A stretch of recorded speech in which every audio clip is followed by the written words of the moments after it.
Selamat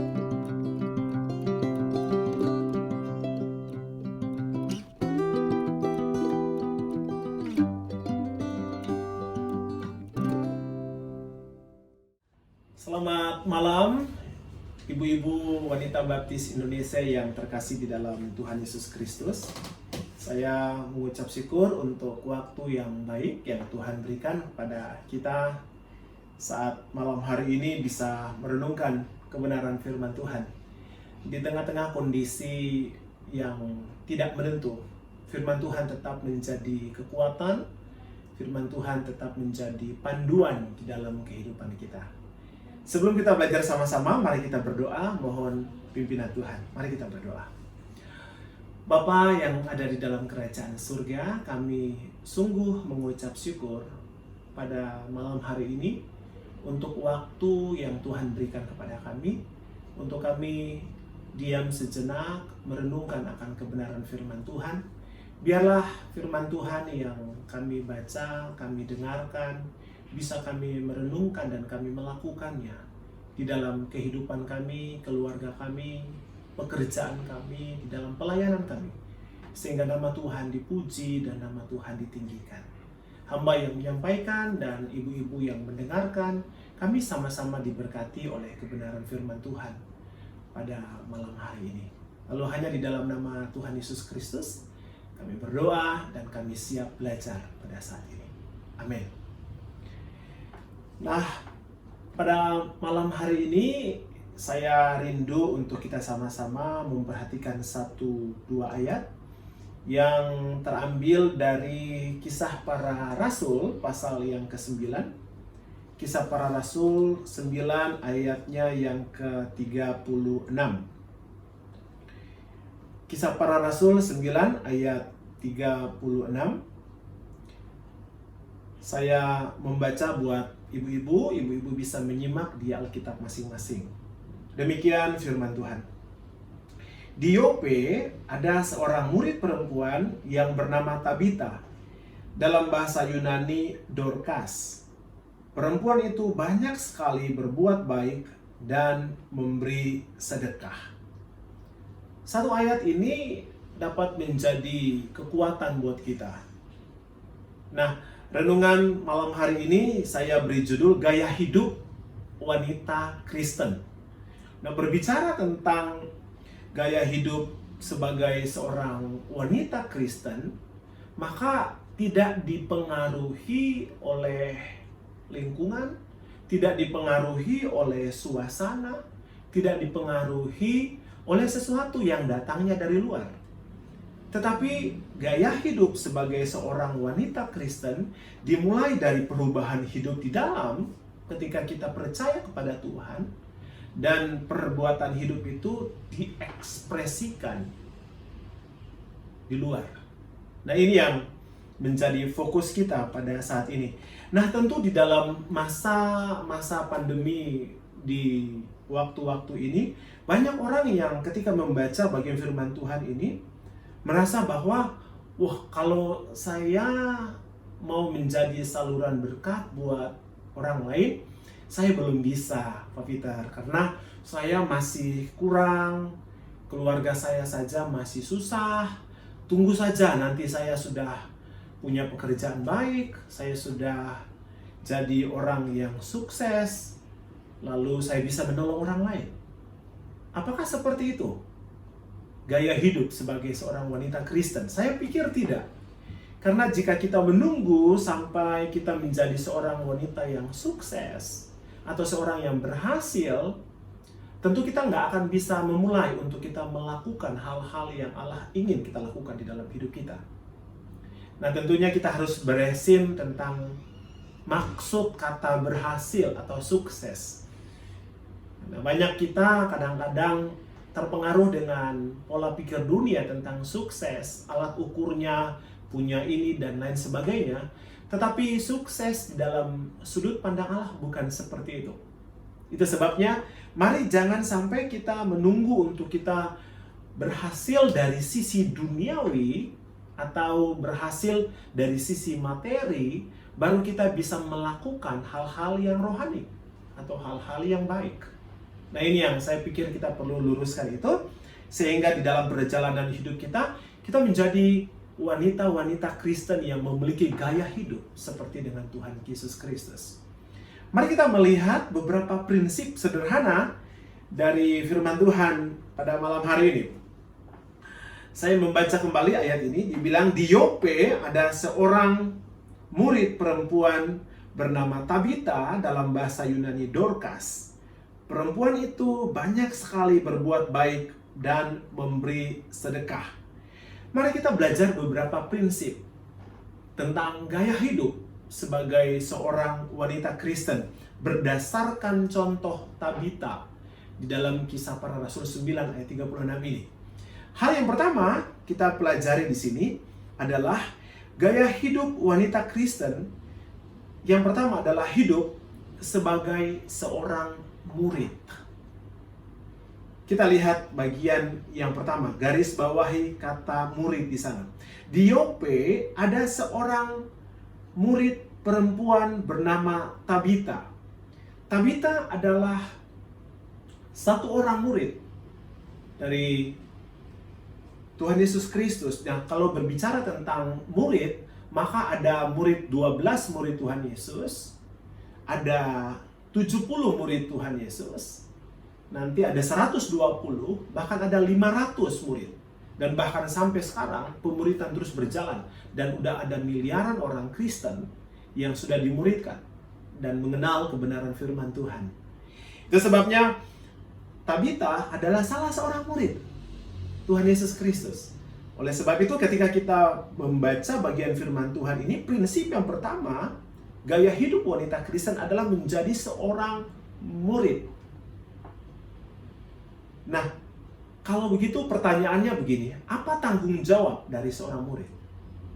Tentu tanggung jawab seorang murid yang paling utama adalah belajar. Belajar dari mana? Belajar dari gurunya. Jadi, sebagai seorang yang percaya kepada Tuhan, secara khusus wanita-wanita Kristen yang telah percaya kepada Tuhan Yesus Kristus, kita harus belajar dari Dia sebagai guru agung kita. Nah, tentunya sikap belajar ini menuntun satu sikap, yaitu sikap tekad yang keras, tekad yang bulat, dan juga kerinduan untuk mengenal guru kita. Nah, ini yang menjadi problem dari anak-anak sekolah dari zaman saya dulu sampai sekarang ini, dan mungkin juga dalam kehidupan pribadi ibu-ibu. Ketika sekolah dulu, mungkin ada guru yang menyebalkan. Ketika ada guru yang menyebalkan, dapat dipastikan kita nggak akan suka gurunya, dan yang kedua, kita nggak akan suka materi pembelajarannya. Sekalipun pembelajarannya itu gampang, tapi karena guru ini menyebalkan, atau guru ini tidak membuat kita senang sebagai murid, maka kita tidak mau untuk belajar mengenal dia. Demikian juga, sekalipun pelajarannya susah, tetapi karena guru ini adalah seorang guru yang asik, yang menyenangkan, maka murid-murid akan berusaha untuk belajar materi yang susah itu. Karena apa? Karena gurunya menyenangkan. Oleh sebab itu, bagian penting yang perlu kita mengerti dan kita ambil pelajaran sebagai seorang murid Kristus, kita harus belajar mengenal Tuhan dengan benar. Kita harus punya satu tekad yang bulat untuk mengenal Dia dengan benar, dan punya kerinduan untuk mengenal Dia dengan benar. Nah, bagian firman Tuhan ini yang penting. Sikap sebagai seorang murid adalah belajar. Yang kedua, kita belajar dari mana? Kalau kita mau belajar tentang alam, kita mau belajar tentang tumbuh-tumbuhan, kita belajar IPA, ilmu pengetahuan alam. Kita belajar tentang biologi, kita akan mengetahui tentang alam semesta ini. Kalau kita mau belajar matematika, ya kita belajar dari buku matematika. Kalau ibu-ibu mau belajar untuk memasak, tentu tidak buka kamus bahasa Inggris. Pasti belajar dari resep atau menu makanan yang ada. buku resep. Nah, demikian juga dengan kita ketika kita bilang kita mau belajar mengenal Tuhan, maka tidak ada sumber lain untuk kita bisa belajar mengenal Dia dengan baik selain Alkitab. Memang kalau kita belajar secara teologis, pewahyuan atau Allah menyatakan dirinya untuk dikenal oleh manusia melalui dua hal, yaitu wahyu secara umum. Kalau kita melihat matahari, kita melihat lautan, kita melihat pepohonan yang ada, gunung, kita sadar bahwa semua terjadi bukan secara kebetulan. Pasti ada pribadi yang menciptakannya. Itu secara umum, pewahyuan secara umum. Tetapi kalau kita belajar untuk pewahyuan secara khusus, maka kita akan belajar tentang Yesus Kristus dan firman-Nya. Itu sebabnya tidak ada cara lain atau tidak ada panduan lain untuk kita mengenal firman Tuhan dengan benar atau kita mengenal Yesus Kristus dengan benar kecuali dengan cara kita membaca Alkitab. Nah, pertanyaannya adalah bagaimana sikap kita di dalam membaca Alkitab ini? Saya waktu dulu pernah mendengar kalau orang yang susah tidur, katanya baca Alkitab saja, ngantuk. Apalagi mempelajari perjanjian lama seperti bilangan, yang ada banyak tertulis silsilah, ini melahirkan ini, dan seterusnya, akan membuat orang ngantuk. Dan saya pernah dengar itu juga. Nah, saya nggak tahu dengan ibu-ibu di rumah pada malam hari ini. Cara ibu-ibu memandang Alkitab itu seperti apa? Saya tidak tahu. Tetapi salah satu harapan saya, ibu-ibu melihat Alkitab ini bukan sebagai obat tidur. Kalau sudah tidak bisa tidur, baca Alkitab. Tetapi Alkitab kita bisa baca dengan satu sikap yang baik. Kalau Mazmur 1 ayat 2, dia bilang begini, sikap hidup yang patut kita tiru. Dia bilang begini, berbahagialah orang yang kesukaannya ialah Taurat Tuhan, dan yang merenungkan Taurat itu siang dan malam. Ada begitu banyak ayat-ayat di Alkitab yang mengajarkan tentang betapa ku cinta Tauratmu. Mazmur pasal 119. Dan ada ayat-ayat yang juga mengajarkan bahwa firman-Mu adalah pelita bagi kakiku dan terang bagi jalanku. Oleh sebab itu, cara kita memperlakukan firman Tuhan harus dibangun dari satu kesukaan. Nah, ini yang kadang-kadang menjadi sesuatu yang penting di dalam hidup kita. Bahwa kalau kita belajar firman Tuhan atau mempersiapkan firman Tuhan untuk kita khotbahkan, apakah firman Tuhan ini menjadi kesukaan kita? Atau kita malah sibuk mencari ayat-ayat untuk kita bisa menyerang orang lain, atau kita mencari ayat-ayat sebagai pembenaran dalam hidup kita. Nah, ini tentu menjadi perhatian kita bersama, sehingga kita belajar bagian yang berikutnya. Ketika kita belajar firman Tuhan, maka kita perlu punya kerinduan untuk kita bersekutu dengan Dia melalui doa. Yang pertama, kita sudah sebagai seorang murid, kita harus belajar mengenal Tuhan dengan benar. Satu-satunya manual book untuk kita mengenal Tuhan dengan benar adalah melalui firman-Nya. Dan yang berikut, kita harus punya persekutuan dengan Dia melalui doa dan juga persekutuan dengan orang-orang percaya. Ini penting sekali bagian yang ketiga, melalui doa. Nah, mungkin banyak orang yang salah memahami tentang doa. Kalau kita mau jujur, kita juga kadang-kadang berdoa itu, kalau saudara-saudara kita ada 5 waktu mereka berdoa, sholat itu ada 5 waktu, kadang-kadang kita juga mungkin punya 5 waktu berdoa, bahkan mungkin kurang juga. Ketika kita bangun pagi, kita mengucap syukur. Mau makan pagi, kita mengucap syukur. Habis itu kita makan siang, kita berdoa mau makan siang. Habis itu kita misalnya ada di kantor atau kita bekerja, kita berdoa. Dan pada malam hari, kita mau tutup hari, kita berdoa juga. Akhirnya, Kita punya 5 waktu juga berdoa dengan Tuhan. Nah, yang menjadi pertanyaan saya bukan masalah berapa waktu kita berdoa dengan Tuhan, tetapi apakah kita mengerti esensi kita berdoa, atau kita bercakap-cakap dengan Tuhan, bersekutu dengan Tuhan. Kita mengerti esensinya enggak? Kita mengerti intisari dari kita berdoa, berkomunikasi dengan Tuhan apa tidak? Jadi ini bukan masalah berapa kali kita berdoa, tetapi kita mengerti isi hati Tuhan. Apa yang Tuhan mau saya lakukan di dalam doa. Ini tentu di pokok doa atau renungan firman Tuhan yang lain. Nanti kita akan bahas tentang inti dari doa. Tetapi kira-kira kita menghampiri Tuhan, kita mengerti tidak apa yang harus kita lakukan di dalam doa. Karena kalau mau jujur, banyak orang ketika datang kepada Tuhan hanya memberitahu kepada Tuhan apa yang terbaik yang dia ingin lakukan. Seolah-olah Tuhan tidak tahu apa yang Tuhan ingin lakukan terhadap dirinya, diri kita. Bahkan kita kasih tahu Tuhan, yang terbaik nih buat saya nih seperti ini loh. Tuhan ini begini loh. Kebanyakan kita doa seperti itu. Kalau mau jujur, kita juga bangun pagi doa dengan segala macam list-list yang sudah Tuhan tolong begini, Tuhan jaga saya, Tuhan lindungi saya. Itu tidak salah. Karena kita juga diajarkan untuk meminta.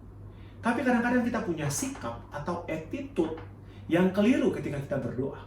Lebih banyak kita meminta dan memberitahu Tuhan, ini yang baiknya seperti ini loh Tuhan. Seolah-olah Tuhan tidak tahu apa yang terbaik yang dia bisa lakukan kepada kita. Ini yang harus kita benahi di dalam kehidupan kita sebagai orang percaya, lebih khusus sebagai wanita baptis Indonesia. Nah, apa yang perlu kita doakan? Yang perlu kita doakan adalah kita bisa doakan kepada pemimpin-pemimpin rohani kita bisa mendoakan pertumbuhan iman kita juga bisa mendoakan keluarga kita, pekerjaan, dan seterusnya. Kita bisa mendoakan itu. Pertanyaannya, apakah ibu-ibu punya waktu berdoa sendiri dengan Tuhan di rumah? Atau hanya mau makan, mau kerja, mau tidur, dan itu sepertinya itu doa yang terus diulang-ulang dan polanya selalu sama, sebuah hafalan. Nah, ini yang saya berharap kita mengerti tentang konsep doa yang benar sebagai seorang anak Tuhan. Bagian yang kedua, yang pertama tadi adalah tentang murid, sikap sebagai seorang murid. Bagian yang kedua adalah supaya kita bisa menjadi teladan melalui perbuatan baik kita. Perhatikan ayat yang ke-36. Di Yope ada seorang murid perempuan bernama Tabita. Dalam bahasa Yunani Dorcas. Perempuan itu banyak sekali berbuat baik dan memberi sedekah. Bagian yang kedua, sikap hidup sebagai seorang wanita baptis adalah kita bisa menjadi teladan melalui perbuatan baik. Kayaknya beberapa minggu lalu saya pernah menyampaikan ini, karena sekali lagi ketika saya berbicara tentang perbuatan baik di sini bukan di dalam rangka supaya kita selamat, tetapi karena kita sudah selamat, maka tanggung jawab kita sebagai orang percaya adalah terus melakukan perbuatan baik yang Allah ingin kita lakukan di dalam hidup kita. Nah, kita perlu ingat satu hal. Iman yang benar pasti akan menghasilkan perbuatan-perbuatan yang benar. Ini penting. Iman yang benar pasti akan menghasilkan perbuatan-perbuatan yang benar. Jangan kita bilang begini, kita beriman kepada Tuhan, tapi perbuatan-perbuatan kita salah. Semua perbuatan saya ini tidak benar, tapi saya beriman kepada Tuhan. Jangan kita bilang seperti itu. Karena yang saya pelajari, yang saya tahu di dalam Alkitab, ketika kita beriman kepada Tuhan, maka iman itu harus dipancarkan melalui perbuatan-perbuatan yang benar. Dorcas atau Tabita adalah salah satu contoh dari wanita yang belajar mengenal Tuhan dengan benar, dan dia melakukan perbuatan-perbuatan yang benar melalui memberi sedekah. Ini yang saya bilang, kita tidak perlu tunggu menjadi seorang yang kaya secara materi baru kita memberi sedekah atau kita memberi bantuan. Tetapi ibu-ibu di rumah bisa memulai dari hal yang paling sederhana. bisa membantu mendoakan orang lain, bisa membantu mungkin ada tetangga yang butuh, tidak punya beras 1 kilo, 2 kilo. Mungkin ada orang yang kesulitan. Kalau ibu-ibu berlebihan dalam keuangan, silakan. Tetapi tanggung jawab kita adalah tanggung jawab juga bukan hanya percaya, tetapi untuk melakukan perbuatan baik. Ini yang penting. Karena Yakobus 2 ayat 20 juga mengajarkan hal yang sama. Saya baca buat kita. Yakobus 2 ayat 20. Hai manusia yang bebal, maukah engkau mengakui sekarang bahwa iman tanpa perbuatan adalah iman yang kosong? Semua orang boleh bilang dia beriman. Tetapi alat ukurnya kita melihat buahnya apa, perbuatannya apa. Jangan kita menjadi orang Kristen belasan tahun, puluhan tahun, tapi perbuatan kita ngawur. Dan kita bilang kita beribadah dan kita percaya kepada Tuhan. Saya bilang begini bukan berarti kita menjadi sempurna, harus menjadi orang Kristen yang sempurna. Bukan itu maksud saya. Tetapi yang saya maksudkan adalah mari kita melatih diri kita sendiri. Supaya ketika kita bilang kita percaya kepada Tuhan, kita menghasilkan buah-buah yang baik. Di dalam tutur kata, di dalam perbuatan kita. Sehingga orang melihat perbuatan baik kita dan memuliakan Allah. Yakobus bilang begini, iman tanpa perbuatan, iman itu adalah kosong. Ada satu pepatah lama, tong kosong bunyinya nyaring. Saya tidak mau itu kita ucapkan. Atau saya tidak mau itu terjadi di dalam kehidupan kita sebagai orang percaya dan lebih khusus wanita baptis Indonesia. Saya mau untuk kita mendeklarasikan bahwa saya percaya kepada Tuhan dan perbuatan saya mengikuti. Tutur kata saya, sikap saya, teladan saya mengikuti. Karena saya percaya Tuhan. Ayat yang ke-22.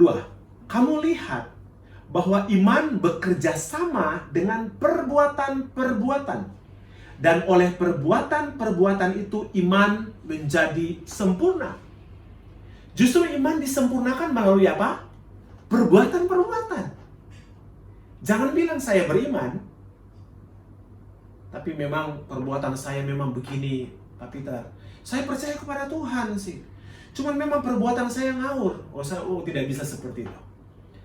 Udah saatnya untuk kita bilang, saya beriman kepada Tuhan dan saya menjaga diri saya sendiri supaya perbuatan saya benar di hadapan Tuhan. Tutur kata saya benar di hadapan Tuhan. Ada contoh yang lain di dalam Matius pasal yang ke-5. Saya baca buat Bapak Ibu, Ibu-ibu semua. Matius pasal yang ke-5 ayat yang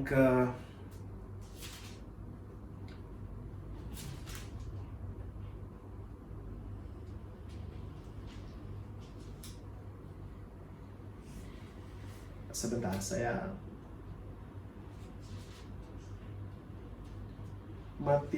Matius pasal yang ke-5. Oh iya. Matius pasal yang ke-5 ayat yang ke-16. Demikianlah hendaknya terangmu bercahaya di depan orang, supaya mereka melihat perbuatanmu yang baik dan memuliakan Bapamu yang di surga. Jadi, Matius menuliskan bahwa perbuatan ini penting. Hendaklah terangmu bercahaya di depan orang.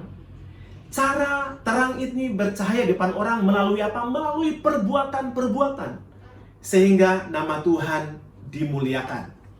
Jadi, bagian firman Tuhan ini saya mengajak dan juga menghimbau ibu-ibu untuk mari kita sama-sama fokus kepada kita belajar firman Tuhan sebagai seorang murid, punya sikap hati yang benar ketika belajar firman Tuhan, dan kita melakukan firman Tuhan di dalam perbuatan-perbuatan kita setiap hari. Saya mungkin berpikir bahwa ibu-ibu tidak harus menjadi seorang pengkhotbah yang terkenal, atau tidak harus bisa berkhotbah dengan lancar seperti saya, atau seperti Pak Gembala, atau seperti Ibu Gembala. Tetapi ketika ibu-ibu mulai belajar untuk melakukan perbuatan-perbuatan yang baik, dengan tutur kata, dengan sikap yang baik, maka itu adalah khotbah yang bisa menjadi berkat buat banyak orang. Khotbah yang bisa dilihat oleh banyak orang. Khotbah yang bisa didengar oleh banyak orang. Khotbah yang bisa dirasakan oleh banyak orang. Melalui teladan, melalui tutur kata, dan melalui sikap hidup kita. Sama seperti contoh Tabita atau Dorcas ini yang menjadi saluran berkat. Yang dia bisa lakukan, dia menjahit baju, dia menjahit pakaian untuk janda-janda yang ada di satu kota kecil, Yope. Dan melalui kesaksian hidupnya, dia menjadi saluran berkat buat banyak orang. Saya bilang sekali lagi, ibu-ibu tidak perlu menjadi seorang pengkhotbah yang terkenal. Tetapi melalui perbuatan hidup hari-hari, melalui teladan hidup hari-hari, ibu-ibu sedang mengkhotbahkan firman Tuhan melalui perbuatanmu, melalui tutur katamu, melalui sikap hidupmu, melalui teladan hidupmu di dalam keluarga, di dalam pelayanan. Maka engkau sedang berkhotbah, dan khotbah itu adalah khotbah yang hidup karena bisa didengar, bisa dilihat, bisa dirasakan oleh banyak orang, dan pada akhirnya nama Tuhan yang dipuji dan dimuliakan. Saya pikir cukup untuk firman Tuhan pada malam hari ini, dan satu kerinduan saya adalah kita semua dapat mempraktekkan firman Tuhan yang kita dengar pada malam hari ini, supaya nama Tuhan bisa dikenal luas oleh banyak orang melalui iman kita kepada Tuhan, sikap kita dalam belajar kepada Tuhan, dan melalui teladan hidup kita, perbuatan kita, melalui apa saja yang kita bisa lakukan. Nama Tuhan dimuliakan. Mari kita berdoa. Bapa di dalam kerajaan surga, terima kasih banyak untuk firman Tuhan yang sederhana yang sudah disampaikan pada malam hari ini.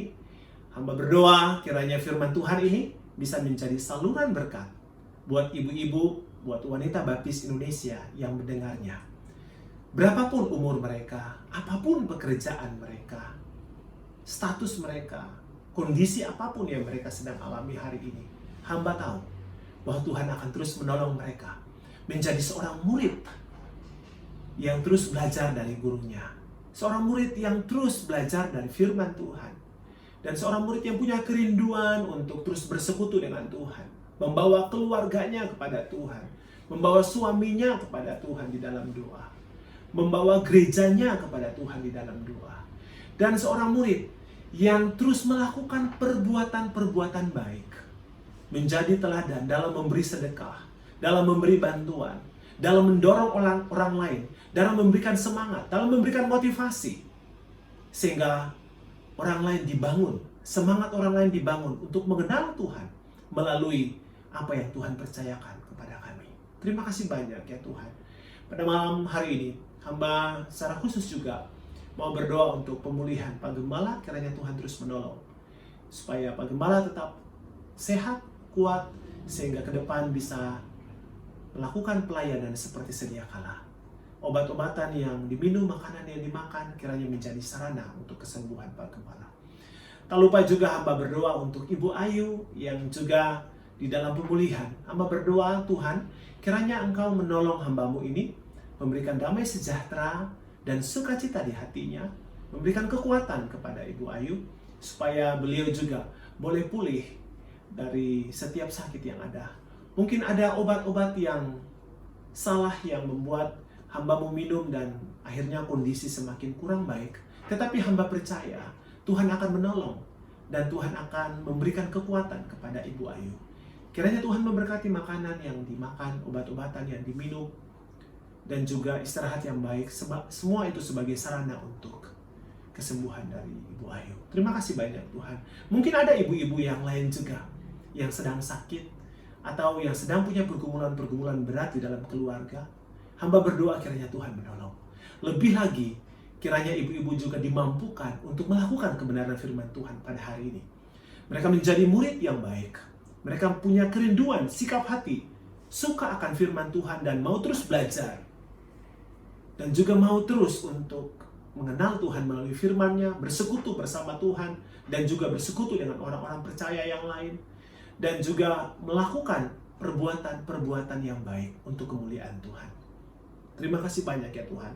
Berdoa untuk pengurus WBI juga dari Ibu Suli sebagai ketua, dan semua pengurus yang ada, kiranya juga Tuhan memberikan hikmat dan kekuatan supaya dapat memimpin organisasi WB ini lebih baik lagi ke depannya. Walaupun di dalam kondisi pandemi ini, tetapi ibu-ibu saling memperhatikan satu dengan yang lain, saling menolong satu dengan yang lain, saling membangun satu dengan yang lain, saling menasehati satu dengan yang lain di dalam kasih Kristus. Biarlah ini menjadi sikap hidup yang baik yang bisa dicontoh oleh setiap ibu-ibu wanita baptis Indonesia. Pada akhirnya, hamba berdoa dan mohon kiranya Tuhan memberkati setiap ibu-ibu yang mendengarkan firman Tuhan pada malam hari ini, sehingga mereka tetap kuat di dalam Tuhan, sekalipun kondisi hari-hari ini sulit, tetapi mereka teguh berpegang hanya kepada Tuhan saja. Kuat di dalam firman Tuhan dan kuat juga di dalam mencari teladan hidup yang baik, sehingga nama Tuhan dimuliakan. Terpuji namamu, hanya di dalam nama Tuhan Yesus Kristus kami berdoa dan mengucap syukur. Amin. Tuhan Yesus memberkati kita semua.